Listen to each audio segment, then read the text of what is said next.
ગુજરાતમાં વરસાદની જે આગાહી હતી તેને લઈને પોરબંદરમાં ગઈકાલથી વરસાદ સતત વરસી રહ્યો છે અને અત્યારે મેળામાં પણ ગઈકાલે બંધ કરવામાં આવ્યો હતો અને આજે પણ મેળો બંધ કરવામાં આવ્યો છે.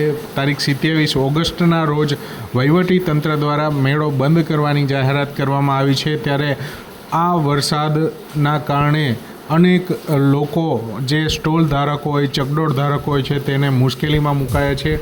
અને ખાસ કરીને વાત કરવામાં આવે તો મેળાની પરિસ્થિતિ અત્યારે હાલ સદંતર બંધ અને વીજ કાપ પણ કરવામાં આવે છે. વીજળીના જે પણ કંઈ વાયરો હતા તે પણ બંધ કરી દેવામાં આવે છે. આપ જોઈ શકો છો અહીંયા સ્ક્રીન હતી, મોટી સ્ક્રીન રાખવામાં આવતી. આ ડોમ છે જ્યાં કાર્યક્રમો થતા હોય છે તે ડોમનું પણ અત્યારે જે છે એ ઉતારી લેવાની અત્યારે કામગીરી અત્યારે ચાલી રહી છે. તો આ સ્ટોલમાં પણ ભારે પવનના કારણે તેના જે છત હોય છે તે પણ ધરાશાયી થઈ છે. તો હજી પણ પવન 40થી 50 કિલોમીટરની ઝડપે અત્યારે ફૂંકાઈ રહ્યો છે. આ જે દ્રશ્યો છે એ ચકડોળની જે રાઇડ્સ છે ત્યાંના દ્રશ્યો છે અને ત્યાં પણ સંપૂર્ણપણે પાણી ભરાઈ ગયા છે. ત્યારે આ પાણી નિકાલ કરવા પણ મુશ્કેલ પડે છે અને વરસાદની આગાહી હજુ પણ 29થી 30 તારીખ સુધી છે. ત્યારે આ જે દ્રશ્યો સર્જાયા છે જેને લઈને એવું વર્તાઈ રહ્યું છે કે આગાહીના પગલે જો વરસાદ વરસશે તો આગામી સમયમાં પણ મુશ્કેલી વેઠશે. તો તમામ ધંધાર્થીઓએ પોતાનું વળતરની પણ માંગ કરી છે.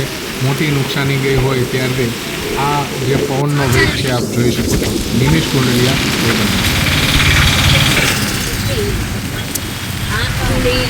જે વરસાદના કારણે ઠંડી લાગતી હોય છે, અત્યારે વરસાદ એટલો બધો છે કે આપ જોઈ શકો છો આ જે પરિવાર છે અત્યારે તાપ કરીને પણ ગરમી મેળવી રહ્યા છે અને જે ઠંડીથી બચવાનો પ્રયત્ન કરી રહ્યા છે. શેનો સ્ટોલ નાખ્યો તમે? પકોડાનો સ્ટોલ હતો. તો અત્યારે વરસાદ થયો છે, કેટલી નુકસાની ગઈ? કેટલા પરિવારના લોકો આવ્યા? 9 લોકો. ક્યાંથી આવો છો? જામનગરથી જે પરિવારના 9 લોકો અત્યારે રોજીરોટી માટે આવ્યા છે ત્યારે અત્યારે સંકટમાં જે મુકાયા છે.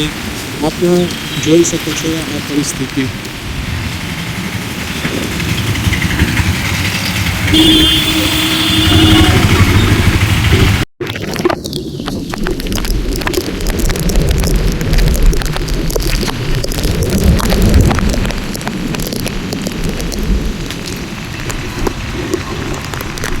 મેળો બંધ હોવાને કારણે અનેક લોકોને મુશ્કેલી પડી છે. ત્યારે કંભળિયાથી આવેલો આ પરિવાર છે. એક દાદા હતા, એમને રિક્વેસ્ટ કરી હતી અધિકારીઓને નીતિથી કામ કરવાની. અત્યારે તમામ જે મેળો બંધ કરવામાં આવ્યો છે, પરંતુ હાલ અત્યારે આ પરિસ્થિતિ જોઈ શકો છો. અને હવે પાછો સામાન માટે એમની ગાડીની વ્યવસ્થા હજી સુધી થઈ નથી. તેથી અત્યારે દિવસથી ઉતારી રહ્યા છે. તો આ પરિસ્થિતિ છે. જનજીવન જે છે, મેળાનું જીવન છે, એક અલગ જ છે. સંઘર્ષ જે આપ અત્યારે મા અને પુત્રને જોઈ શકો છો.